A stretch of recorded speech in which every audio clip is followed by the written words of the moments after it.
ருக்கு அத்தை வருவதாக தந்தி வந்தது. தீப்பற்றி கொண்டது போல வீடு பரபரப்பானது. காலம்பர 6க்கெல்லாம் ரயில் வந்துடும். நானா, நீ சீக்கிரம் எழுந்து ஸ்டேஷனுக்கு போய் ஒரு டாக்ஸி வச்சு அத்தையை அழைச்சிட்டு வந்துரு. பத்மா, ராதா, நீங்கள் கொஞ்சம் உங்கள் ரூமை ஒழிச்சு வச்சுட்டு பவானி ரூமில் இருந்துக்கோங்க. அம்மா பவானி, நீ கொஞ்சம் அட்ஜஸ்ட் பண்ணிக்கோடி. ஜானகி உத்தரவுகளை பிறப்பித்து கொண்டிருந்தாள். என்னமோ பெரிய விஐபி வராப்புல இந்த அம்மா ரொம்ப அமக்களம் பண்ணுறா. சின்னவள் ராதா முணுமுணுத்தாள். விடுடி, அத்தை அந்த கால மனுஷி. மடி ஆச்சாரம் ரொம்ப பாப்பா. அவள் மனசு நோகக்கூடாதுன்னு அம்மா நினைக்கிறா. கொஞ்ச நாள் அட்ஜஸ்ட் பண்ணிட்டா போச்சு. பவானி அவளை அடக்கினாள். ருக்கு அத்தைக்காக ரூம் தயாரானது. கட்டில் மேலிருந்த மெத்தையை எடுத்துவிட்டு பாய் விரிக்கப்பட்டது. அத்தை துணிமணிகளுக்காக ஒரு அலமாரி காலி செய்யப்பட்டது. செம்பிலான ஜக் ஒன்று துலக்கி நீர் நிரப்பி வைக்கப்பட்டது. வருடம் ஒரு முறை வருவாள் அத்தை. ஒரு மாதம் போல இருந்துவிட்டு போவாள். ஒரு அண்ணன் 4 தம்பிமார்களுடன் பிறந்தவள். 16 வயதில் திருமணமாகி 4 வருடங்களில் கணவனை இழந்து தாய் வீடு வந்தவள். நார்மடி உடுத்தி தலையை முக்காடிட்டு கொண்டாள். வீட்டின் ஒரே பெண் வாரிசு. வீட்டில் எல்லோரும் அவள் மனம் நோகாமல் பார்த்து கொண்டனர். அண்ணன் மற்றும் தம்பிகள் 4வரின் திருமணமும் அதன் பின் தான் நடந்தது. பெரிய மண்ணி பங்கஜத்துக்கும் ருக்குவுக்கும் ஒரே வயது. சின்னவன் சங்கரனின் மனைவிதான் ஜானகி. சங்கரனும் சுந்தரேசனும் அரசாங்க உத்தியோகம் காரணமாக வேறு வேறு ஊர்களில் வசித்தார்கள். மற்ற 3வரும் சொந்த ஊரிலேயே விவசாயம் பார்த்து கொண்டு ஒன்றாக வசித்தார்கள். அம்மா அப்பா காலத்துக்கு பின் கிட்டத்தட்ட ருக்கு தான் அந்த குடும்பத்தின் தலைவி போல் ஆனாள். நிலம் வாங்குவதாகட்டும், பிள்ளைகளுக்கு வரன் பார்ப்பதாகட்டும், ருக்குவின் அபிப்பிராயம் முதலில் கேட்கப்படும். ருக்குவின் யோசனைகளும் எப்போதும் தவறாக போனதும் இல்லை. இத்தனைக்கும் ருக்கு அத்தை எப்போதும் வீட்டின் பின்கட்டிலேயே இருப்பாள். பூஜை அறையும் மாட்டுத் தொழுவமும் தான் அவள் சாம்ராஜ்யம். மாடுகளை கவனித்து கொள்ளும் மாரியப்பனுக்கு நிகராக மாட்டை குளிப்பாட்டுவதிலிருந்து பால் கறப்பது, தொழுவம் சுத்தம் செய்வது வரை எல்லாவற்றிலும் உடனிருப்பாள். தொழுவத்தில் ஏதாவது ஒரு பசு மா என்று கூப்பிடும். அதன் குரலிலேயே கண்டுபிடித்து விடுவாள். மாறி மறந்துட்டான் போல இருக்கு, ஒரு பிடி வைக்கப்பிரி வச்சுட்டு வரேன் என்று மண்ணி எழுவாள். வேண்டாம், கன்றை அவிழ்த்து விடு போதும், மடி கனத்து போயிருக்கும் ருக்கு சொல்வாள். போய்விட்டு வந்த மண்ணி சொல்வாள், எப்படித்தான் கண்டுபிடிக்கிறளோ, நானும் இந்த ஆத்துக்கு வந்து 15 வருஷமாக போகிறது, இன்னும் இது விளங்க மாட்டேங்குது. உனக்கு எல்லா பக்கமும் கவனம், நேக்கு இதை விட்டால் வேற என்ன இருக்கு? மண்ணியை சமாதானப்படுத்துவதற்காக சொன்னாலும் அதில் சோகத்தின் மெல்லிய இழை படிந்திருக்கும். வேறு என்ன இருக்கு எனக்கு என்று ருக்கு விட்டேத்தியாக சொல்லிக்கொண்டாலும் அவளுக்கு தெரியாதது எதுவும் இல்லையோ என்று வீட்டு பெண்கள் ஆச்சரியப்படுவார்கள். பெண் குழந்தை பூப்படைந்தால் என்ன கொடுக்கணும், 50 வயதில் தீட்டு நின்றால் என்ன சாப்பிடணும் என்பது வரை எல்லாம் சொல்லுவாள். கைக்குழந்தை மாந்தம் வந்து அழுதால் உடனே கொல்லைப்புறம் ஓடிப்போய் உத்தாமணியை பறிச்சிட்டு வந்து காய்ச்சி பாலூட்டும் பெண்ணிடம் கொடுத்து, இதை தடவிண்டு பாலை கொடுடி என்பாள். மறுநாளே குழந்தை மலர்ந்து பூவாய் சிரிக்கும். இவர்கள் வீட்டில் மட்டுமல்ல, அந்த தெருவிலேயே பெண்களுக்கோ குழந்தைகளுக்கோ ஏதாவது ஒன்று வந்தால் முதலில் வருவது ருக்கு அத்தையிடம்தான். ருக்கு அத்தை சலித்து கொண்டதே இல்லை. தன்னால் முடியாவிட்டால் நேரம் கடத்தாமல் டாக்டரை பார்த்துடு தெரியுதா என்று அதட்டலாக சொல்லி அனுப்பிவிடுவாள். ருக்கு அத்தையின் மண்ணி பிள்ளைக்கும் பெண்ணுக்கும் கல்யாணம் பண்ணி பேரன் பேத்தியே எடுத்து விட்டாள். இன்னும் ஒவ்வொரு விசேஷத்திலும் சுமங்கலி பிரார்த்தனை, என்ன வச்சு கொடுக்கலாம், சீர்பட்சணம் என்ன பண்ணலாம் சொல்லுங்கோ என்று வந்து நிற்பாள். சமத்துதான் போ, மாட்டுப்பொன் வந்தாச்சு, இன்னும் என்னண்டை வந்து வந்து நிற்கிறே. சிரித்தாலும் ருக்கு அத்தைக்கு தெரியும் இது தனக்கு கொடுக்கப்படும் மரியாதை என்று. விசேஷங்களில் முன்னின்று எதையும் செய்யாவிட்டாலும் அந்த குடும்பத்தின் ஆணிவேராக இருந்தாள். ருக்கு அத்தை சங்கரன் வீட்டிலும் சுந்தரேசன் வீட்டிலும் வருடம் ஒரு முறை வந்து ஒரு மாதம் போல தங்கிவிட்டு போவது வழக்கம். அவர்களும் ருக்கு அத்தைக்கு கொடுக்கும் மரியாதையில் குறை வைத்ததில்லை. ருக்கு அத்தை வந்து இறங்கியதும் க்ஷேமலாபமெல்லாம் விசாரித்துவிட்டு நேராக கிணற்றடிக்கு போய் குளித்து விட்டு வந்தாள். சாய்வு நாற்காலில் அமர்ந்து ஜானகி கொடுத்த காஃபியை பருகியவாறு, சங்கரா, ரிட்டையர் ஆக இன்னும் எத்தனை வருஷம் இருக்கு விசாரித்தாள். 6 வருஷம் இருக்குக்கா. 6 வருஷம்தானா? மடமடன்னு ஓடி போயிடும். அதுக்குள்ளே நானாவுக்கும் பத்மாவுக்கும் கல்யாணத்தை முடிச்சுடு. என்ன நான் சொல்கிறது? ஆமாம், நாங்களும் அப்படித்தான் நினச்சிட்டு இருக்கோம். வரன் இருந்தால் சொல்லுங்கோ, ஜானகி சொன்னாள். ம் இருக்கு, பார்க்கலாம் என்று பொதுவாக சொன்ன அத்தை, பவானி வேலைக்கு போயிட்டாளோ? ஆம் என்பது போல் தலையாட்டினார் சங்கரன். குழந்தை பாவம், இழைச்சி தெரியறா. என்ன பண்ணுறது, அவள் விதி இப்படி ஆயிருக்க வேணாம். என்ன பண்ணுறது, எல்லாம் பகவான் செயல். கல்யாணம் பண்ணி 1 மாதம் கூட ஆகாமல் புருஷனை விபத்தில் பறிகொடுத்துட்டு வந்து நின்னப்ப பரிதவிச்சு போயிட்டோம். படிச்சுட்டு இருந்த குழந்தைய கல்யாணம் பண்ணி கொடுத்து வாழ்க்கையை பாழாக்கிட்டமோன்னு மனசு கடந்து தவிச்சது. நீங்கள் கொடுத்த தைரியத்தில் தான் அவளை மேலே படிக்க வச்சோம். இப்போ டைப்ரைட்டிங் ஷார்ட் ஹேண்டெல்லாம் முடிச்சுட்டு இவர் நண்பரோட சிபாரிசில் வேலைக்கு போக ஆரம்பிச்சிட்டா. இனி அவள் வாழ்க்கையை அவள் பார்த்துப்பாங்கிற தைரியம்தான் இப்போது எங்களுக்கு மிச்சம். சொல்லிவிட்டு முந்தானையால் கண்களை துடைத்து கொண்டாள் ஜானகி. தினமும் மாலை பவானி அலுவலகத்திலிருந்து வந்ததும் ருக்கு அத்தை அவளை அழைத்து கொண்டு பக்கத்தில் இருந்த பெருமாள் கோவிலுக்கு சென்று வருவாள்.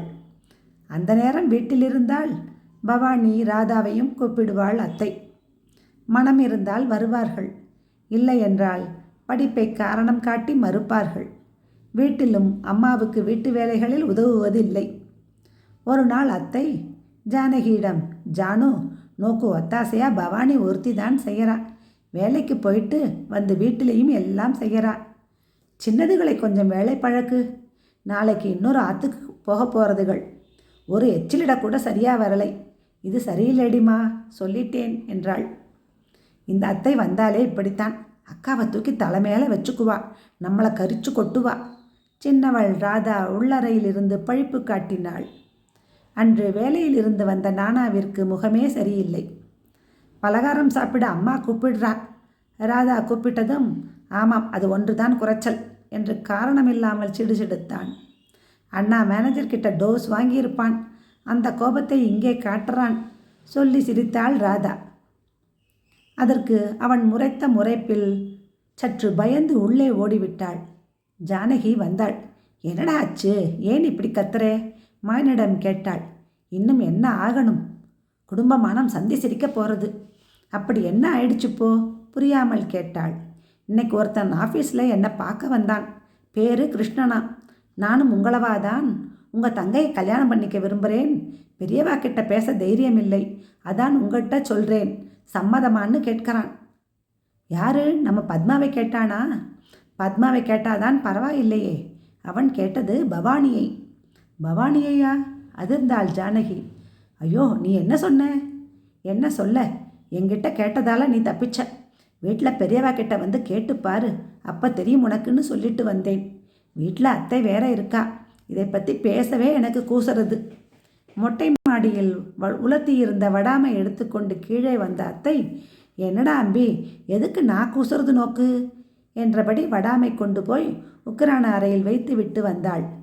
இதற்குள் சங்கரனும் வீட்டிற்கு வர என்ன சொல்வதென்று தெரியாமல் திகைத்தார்கள் ஜானகியும் நாராயணனும்.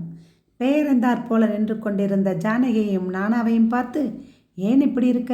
எதுவும் உடம்பு சரியில்லையா? கேளு சங்கரா, 2 பேரும் முகமே சரியில்லை. கேட்டா பதில் சொல்லாமல் பேந்த முழிச்சிட்டு நிற்கிறா.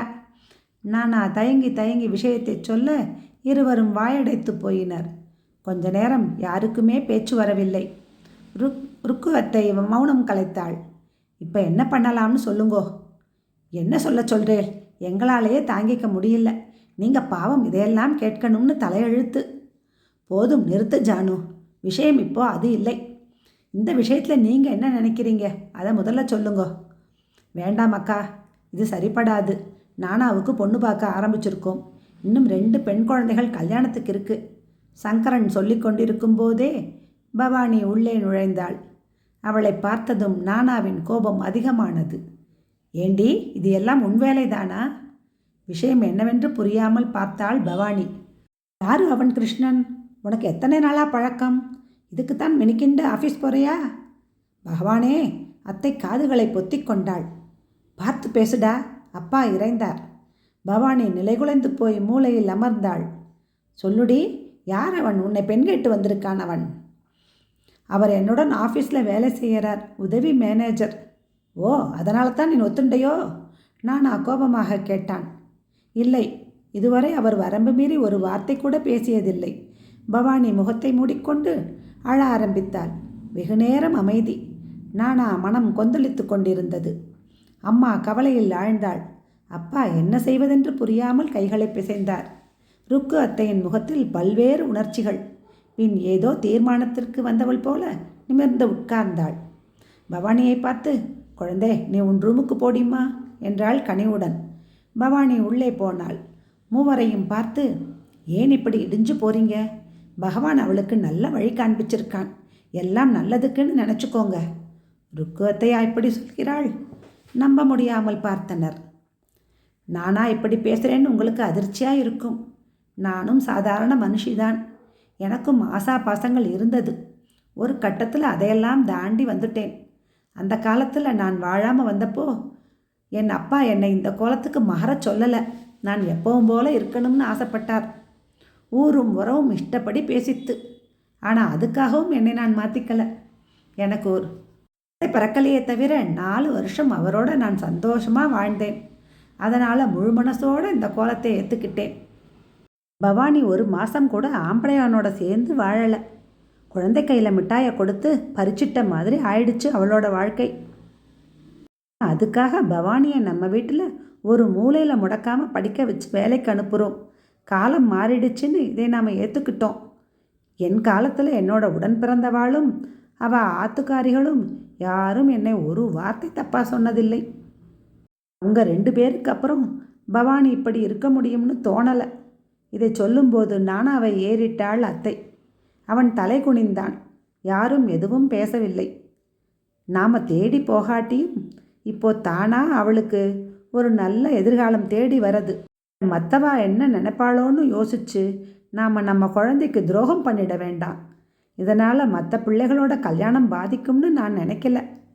மூக்கு கண்ணாடியை கழற்றி முந்தானையால் கண்களை துடைத்து கொண்டாள் ருக்கு அத்தை. அத்தையே சொன்ன பின் அந்த வீட்டில் மறு அப்பீல் ஏது? முற்றும். இந்த கதை உங்களுக்கு பிடிச்சிருந்தா லைக் பண்ணுங்கள், ஷேர் பண்ணுங்கள், நம்ம சேனலை சப்ஸ்கிரைப் பண்ணுங்கள். நன்றி.